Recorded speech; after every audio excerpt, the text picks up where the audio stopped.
Well, hi there, boys and girls. We're going to get a little bit more practice with the fundamental theorem of calculus and how to answer some questions. So let's take a look at this problem. I've got if f of 3 is 5 and f prime is continuous and the integral from 3 to 8 of f prime is equal to 20, I'm supposed to find the value of f of 8. So let's take a look at what this statement right here says. The integral from 3 to 8 of f prime of x. The fundamental theorem of calculus says that that would equal f, where f is the antiderivative of f prime, or any antiderivative of f prime, f of 8 minus f of 3. That's what FTC says about that. Now let's take a look and see what I know about this. I know that this integral, the net signed area under the curve of f prime from 3 to 8 is equal to 20.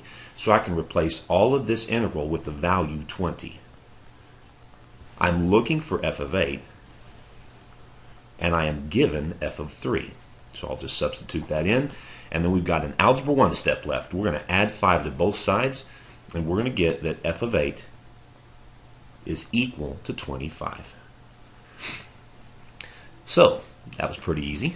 Let's take a look at another example. I've got this integral of 3f of x plus 2 is equal to 28, and I'm supposed to find the integral from negative 1 to 4 of f. So let's go ahead and use some properties of integrals here. I can basically distribute that integral through, and I can pull the 3 out in front for the first integral.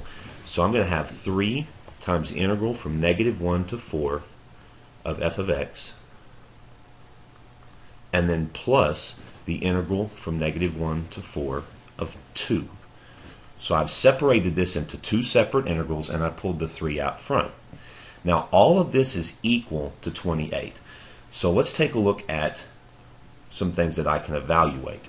I know that the integral of a constant makes a rectangle. The integral from negative 1 to 4 of 2, so I've got the y value 2 right here, and if you go from negative 1 out to 4, the area makes a rectangle. And that rectangle would have a width of 5 and a height of 2, and that would just be 10. Or you can just do the constant times the length of your interval. So this whole value would be 10.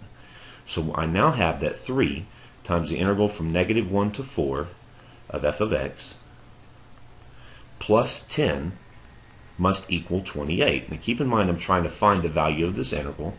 So I'm going to subtract 10 and divide by 3, and I will get that the integral from negative 1 to 4 of f of x dx is equal to 6. I subtracted 10 to get to 18. I divided by 3, and that's my answer. Alright, we need to make sure before we integrate that we are dealing with a continuous function.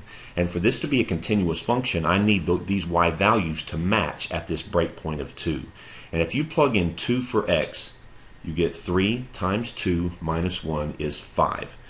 So at 2, this line, this mx plus b is approaching 5. At 2, if you plug it into the quadratic, you get 2 squared plus 1, you also get 5. So they connect. Therefore, it's continuous. So that's all I need to check.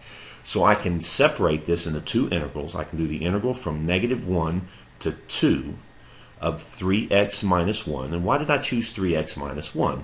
I'm using 3x minus 1 for all values up to 2. And I'm going to add that to the integral from 2 to 4 of x squared plus 1. And then, of course, I can evaluate this by integrating, but there's no reason for me to show you that again. We've had a lot of practice with that. So I'm going to stop that question right there, and I will see you guys tomorrow.